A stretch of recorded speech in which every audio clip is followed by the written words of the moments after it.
एक बार एक युवक गौतम बुद्ध के पास आया और गौतम बुद्ध से बोला कि हे बुद्ध, मेरे मन में इतने गंदे विचार क्यों आते हैं। मैं नहीं चाहता कि मेरे मन में गंदे विचार आए और मेरे मन में हमेशा काम वासना के विचार चलते रहते हैं और मैं इनके बारे में सोच सोचकर बहुत परेशान हूँ। मेरी ऊर्जा और समय ये सब सोचने में ही नष्ट हो जाता है और इन सब के विचारों की वजह से मैं कभी भी शांत नहीं रह पाता और मैं हमेशा ही स्त्रियों को देखकर मोहित हो जाता हूँ, अपने आप को रोक भी नहीं पाता। बुद्ध मुस्कुराए और उन्होंने उस युवक से पूछा, क्या तुम्हें पता है यह काम वासना होती क्या है? फिर लड़के ने उत्तर दिया और कहा, बुद्ध, मैं यह तो नहीं जानता कि काम वासना होती क्या है, पर यह जो भी बहुत बुरी चीज़ है। फिर बुद्ध ने उस युवक से कहा कि सबसे पहले तो तुम्हें यह समझना है कि प्राकृतिक रूप से जो भी चीज़ हमारे अंदर है वह बुरी नहीं है। हमारे जीवन में उसकी कुछ ना कुछ ज़रूरत है।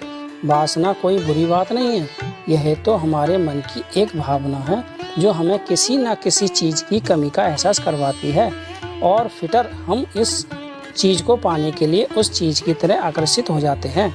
जैसे अगर हमारे पास धन की कमी है तो तुम में धन पाने की वासना उत्पन्न हो जाएगी। तो वासना कुछ और नहीं, बस एक प्रकार की कमी है जो कि एक प्रकार की ज़रूरत का एहसास है और जब ये ज़रूरत शारीरिक हो तो हम इसे काम वासना देते हैं। युवक ने गौतम बुद्ध से कहा कि बुद्ध, मुझे काम वासना का मतलब तो समझ में आ गया, पर मुझे ये बताइए कि ये आती कहाँ से है, कैसे आती है। यह गौतम बुद्ध ने कहा कि वासना कहीं से आती नहीं है, ये तो हमारे अंदर की होती है और इसका होना तो जरूरी भी है, तभी तो मानव जाति का विस्तार होगा। युवक ने कहा, जब ये हमारे अंदर की होती है तो जरूरी भी है, तो फिर लोग इसे गलत क्यों बोलते हैं?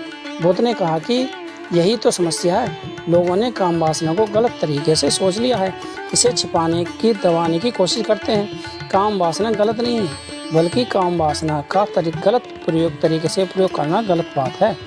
लोग जिससे प्रेम करते हैं बस उसी के लिए जीने लग जाते हैं, उसे पाना ही अपना लक्ष्य बना लेते हैं और उसी के बारे में हमेशा सोचते रहते हैं, पर यह सब गलत है। बुद्ध ने युवक से कहा, क्या तुम्हें पता है जानवरों में भी काम वासना होती है? युवक ने उत्तर दिया, हाँ बुद्ध, जानवरों में भी काम वासना होती है, क्योंकि जानवर भी तो आखिर अपनी पीढ़ी को आगे बढ़ाएंगे।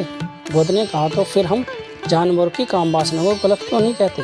युवक ने कहा, मुझे नहीं पता महात्मा, आप तो मुझे बताइए। गौतम बुद्ध ने कहा कि जानवर अपनी काम वासना का प्रयोग आनंद प्राप्ति के लिए नहीं करते, वह तो उत्पन्न करने के लिए काम वासना का प्रयोग करते हैं। जानवरों को प्रकृति ने इतनी समझ नहीं दी कि वह काम वासना को अपने सुख का आधार बना सके, जबकि मनुष्य अपनी समझ के बलबूते पर प्रकृति में पाई जाने वाली प्रत्येक वस्तु को अपने सुख के लिए प्रयोग करता है। हम इंसानों ने ही काम वासनाओं का अपने सुख का साधन बना लिया है, जबकि प्रकृति ने तो हमें अपने वंश को आगे बढ़ाने के लिए दिया था, लेकिन इंसानों ने इसे अपने जीवन का परम लक्ष्य बना रखा है और इस तरह से काम वासना का बेलगाम हो जाना गलत है। युवक ने गौतम बुद्ध से पूछा, काम वासना हम पर हावी क्यों होती है, क्यों यह बेलगाम हो जाती है? तब गौतम बुद्ध ने कहा कि सुनो, अब जो मैं तुम्हें बताऊंगा उसे तुम ध्यानपूर्वक सुनना। काम वासना का सारा खेल तुम्हें समझ में आ जाएगा, तुम्हें सारे सवालों का जवाब मिल जाएगा, बस तुम्हें ध्यान से सुनकर समझना है कि फिर गौतम बुद्ध ने युवक को बताना शुरू करते हैं। एक बार की बात है, एक मठ में महंत और उनके शिष्य रहा करते थे। शिष्य रोजाना मठ के बाहर स्थित गांव में भिक्षा लेने के लिए जाते थे। वह शिष्य जिस गांव में भिक्षा लेने जाता था उसे रास्ते में एक नदी पड़ती थी, जिससे रोज उसी रास्ते से भिक्षा लेने जाता था। एक दिन उसने देखा कि एक लड़का पेड़ के पीछे छिपा है। वह उस लड़के के पास गया और उससे जाकर बोला कि भाई, तुम इस पेड़ के पीछे छिपकर क्या देख रहे? लड़के ने कहा, अरे तुम्हें नहीं दिख रहा क्या कि मैं क्या देख रहा हूँ? तब शिष्य ने नदी की तरफ देखा तो वहाँ पर कुछ लड़कियाँ पानी भर रही। वो लड़कियाँ 14-15 साल की होंगी। तब उसने उस लड़के से कहा, अरे भाई, वहाँ पर तो लड़कियाँ पानी भर रही हैं, इसमें छिपकर देखने वाली क्या बात है? तब तो लड़का शीशे की तरफ देखकर उससे कहता, अरे पागल, तुम्हें दिखाई नहीं दे रहा क्या कि कैसे ये परियां नदी से पानी निकाल रही हैं? जरा उनकी अदाओं को तो देखो, उनके कोमल शरीर को देखो, उनकी पतली कमर मटके को उठाते समय बल खाती हैं, उनके बाल उनकी कमर पर कैसे लहरा रहे हैं, मानो सुंदरता बिखरी पड़ी हो। जिससे उसने फिर नदी की तरफ देखा और इस बार वह देखता ही चला गया। अभी तक तो कुछ भी नजर नहीं आ रहा था और वह बिल्कुल निर्भय था। उसे किसी भी बात का कोई डर नहीं था, लेकिन अब वो छिपने लगा और उन लड़कियों को देखने लगा जैसे उसने कोई अपराध कर दिया हो। जब वो छिपकर उन लड़कियों को देख रहा था, तभी वो अचानक अंदर से कांप गया। उसने कहा, ये मैं क्या कर रहा हूँ? मैं जो कर रहा हूँ वो सही नहीं है, मुझे यहाँ से चले जाना चाहिए। और फिर वह जल्दी से वहाँ से चला गया। तो वो मठ पहुँच जाता है। मठ जाकर वो अपने कार्य में लग गया, लेकिन जो अभी ये देखकर आया था वही उसकी आंखों के सामने बार बार आ रहा था। उसके मन में वही दृश्य चल रहा था। उसका मन वही सब कुछ देखने के लिए लड़ाई कर रहा था। उसका किसी भी काम में मन ही लग रहा था। सुबह होते ही वह रोज जल्दी ही शिक्षा के लिए मठ से निकल जाता और उस नदी के पास वाले पेड़ के पास जाता, जहाँ पर वह लड़का पहले से मौजूद रहता था। उसके साथ मिलकर लड़कियों को छुप छुप कर देखता था। अब वह रोज ऐसा करने लगा। यह उसके रोज का काम हो गया। अब उस शिष्य का मन किसी भी काम में नहीं लगता। वो हमेशा की किसी न किसी प्रकार के विचारों में उलझा रहता। वो मठ के कार्यों को भी ठीक ढंग से नहीं कर पा रहा था। ना वो ठीक से सो पाता था, ना वो ठीक से खाना खा पाता था।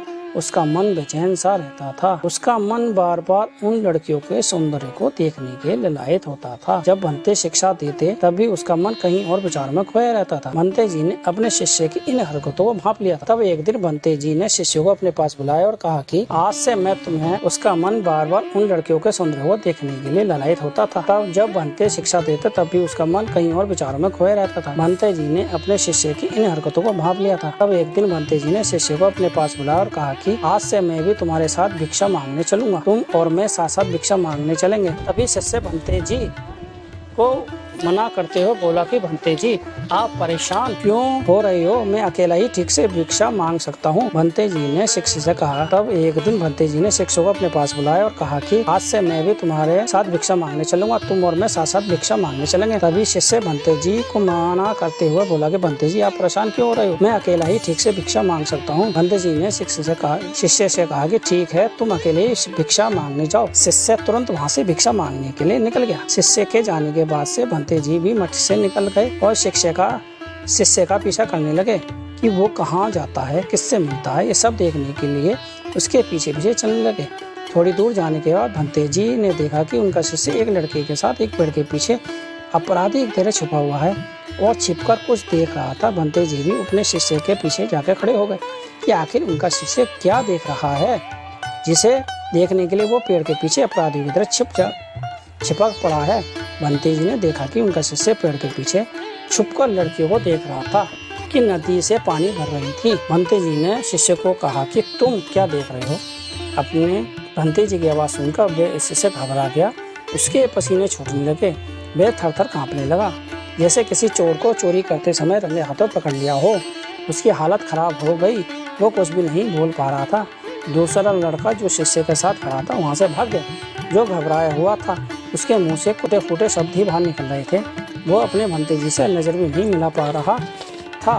भंते जी ने शिष्य की तरफ देखा और कहा कि मेरा शिष्य तो निर्भय था, उसे तो किसी भी चीज़ से डर नहीं लगता, लेकिन वे क्या तुम तो डर के मारे कहाँ पर हो।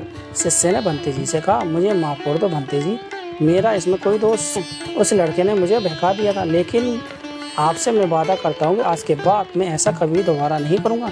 मुझे माफ़ कर दो भंते जी।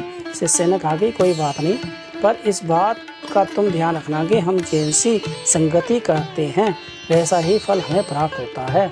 हम जैसी संगति करते हैं उसके विचार हमारे अंदर प्रवेश करते हैं, इसलिए अच्छी संगति करो जिससे तुम्हारे अंदर अच्छे विचारों का प्रवेश हो। फिर भंते जी और शिष्य मठ लौट आए और फिर से मठ के कार्यों पर ध्यान देने लगे। उसने उस रास्ते को छोड़ दिया और दूसरे रास्ते से जाने लगा।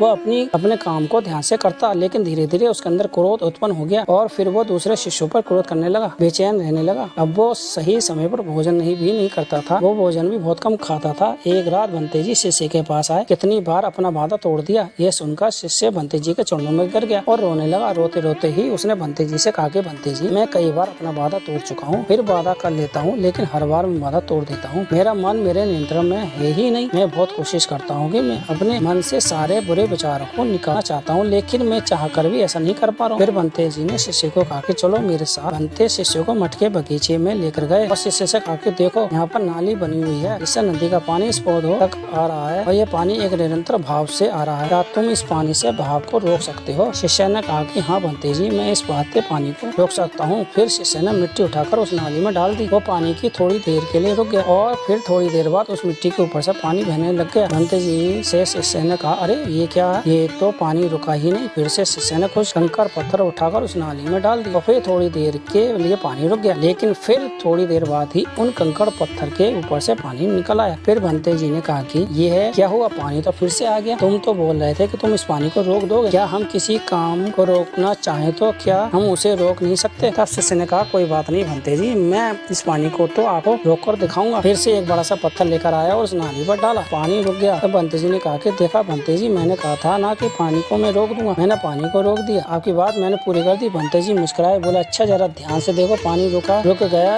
वो तो पीछे की नाली तोड़कर बाहर आ गया, अलग बगल से आ रहा है। और ध्यान से देखो, इस पत्थर के आगे भी आ गया। ये पानी अपना रास्ता बदलेगा, फिर से आगे की तरफ आ जाएगा। फिर थोड़ी देर बाद ऐसा ही हुआ। फिर बंते जी ने शिष्य को समझाया कि तुम्हारे साथ भी तो ऐसा ही चल रहा है। तुम बार बार प्रयास कर रहे हो, बड़े से बड़े प्रयास कर रहे हो, पर हर बार तुम्हारा प्रयास टूट रहा है और ये हमेशा टूटता ही रहेगा। तुम कितना भी बड़ा पत्थर रख लो, लेकिन पानी तो अपना रास्ता बना ही लेगा। ये सब देखकर बंते जी ने कहा, हे बंते जी, क्या कोई तरीका नहीं है जिससे मैं गंदे विचारों से अपने बाहर निकल सकूं? यह मेरे मन में आए ही नहीं। बंते जी को एक नदी के पास ले गए जहाँ उस बगीचे में पानी नहीं आ रहा था। बंते जी ने शिष्य से कहा, वो पानी इसी नदी से जा रहा है। अगर हम यहीं से उस रास्ते को बंद कर दें जहाँ से पानी बगीचे में जा रहा है, तब क्या हम पानी को रोक नहीं सकते? शिष्य ने कहा, हाँ बंते जी, अवश्य ऐसा हो सकता है। मैं इस पानी को यहीं से बंद कर देता हूँ, तब आगे की नाली आएगा ही नहीं। फिर से इन्हें नदी में से जाने वाले रास्ते को बहुत मेहनत करके पत्थर और मिट्टी डालकर बंद कर दिया। बंते जी ने कहा, बंते जी, मैंने पानी को बंद कर दिया है और ये पानी बगीचे में जाएगा ही नहीं। तब बंते जी ने कहा, कहीं से अगर पानी बगीचे में नहीं जाएगा तो पेड़ पौधों को पानी कहाँ से मिलेगा? उन पेड़ पौधों को पानी की आवश्यकता है। उन पेड़ पौधों में कुछ पेड़ पौधे तो ऐसे हैं जिनको रोज पानी की आवश्यकता है, वह तो मुरझाकर मर ही जाएंगे। उनका क्या होगा? पानी तो हमें खोलना ही होगा। शिष्य ने बंते जी की बात सुनकर वापस नदी से जाने वाले पानी का रास्ता खोल दिया। तब बंते जी ने शिष्य से पूछा, अगर हम इस नदी के पूरे पानी को बगीचे की तरफ मोड़ दें तो क्या होगा? तब शिष्य ने जवाब दिया कि बंते जी, वहाँ पर जितने भी पेड़ पौधे हैं वो गलकर नष्ट हो जाएंगे, वहाँ पर कुछ नहीं बचेगा। फिर बंते जी मुस्कुराए और बोले, तुम इस बात को समझो कि हमें किसी भी चीज को रोकना नहीं है, बस हमें हमेशा संतुलन बनाए रखना है। कम पानी से भी पौधे नष्ट होते हैं और ज्यादा पानी से भी पौधे नष्ट होते हैं। हमारे जीवन संतुलन से ही चलता है। बंते जी ने शिष्य से कहा कि अगर मैं तुम्हें कुछ कहूँ कि तुम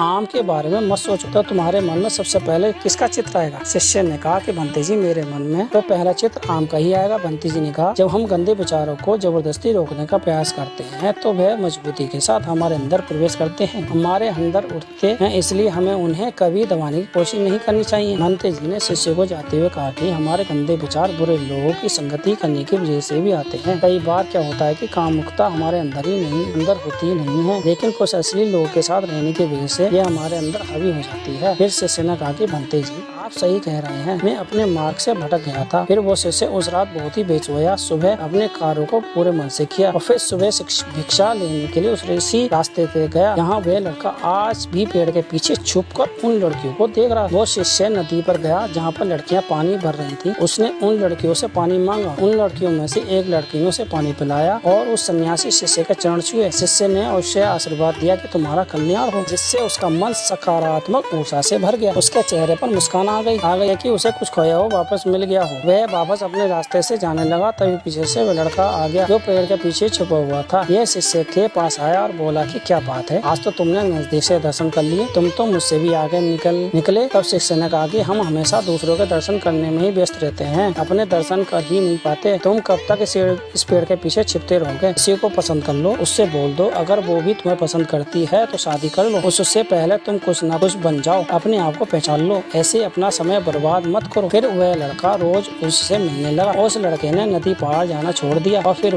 वो लड़का अपने जीवन में कुछ बनने के लिए संघर्ष करने लगा। तो तुमने देखा संगति का असर क्या होता है। अपनी संगति बदलो, फिर विचार बदलो। बुद्ध ने युवक से पूछा कि क्या तुम्हें हमारे सारे सवालों का जवाब मिल गया। तब युवक ने कहा, हाँ गौतम बुद्ध जी, आपका बहुत बहुत धन्यवाद। तब गौतम बुद्ध ने युवक से कहा कि जब तुम्हारे मन में गंदे विचार आए तब आप अपने आप को दोषी मत मानो। ये शरीर है और ये सब इसने हजारों वर्षों से सीखा है। ये केवल तुम्हारे सोच लेने से, शपथ लेने से ये टूटने वाला नहीं है, लेकिन तुम्हारे पास वो शक्ति है, वो ऊर्जा है जिसका तुम्हें संतुलन उपयोग करना है। तुम एक जीवित ऊर्जा हो जो कुछ भी अनुभव जो निर्माण करने के लिए स्वतंत्र है, इसलिए तुम अपने आप को पहचानो। यह बोलकर गौतम बुद्ध ध्यानमग्न हो गए और वो वहाँ से चला गया।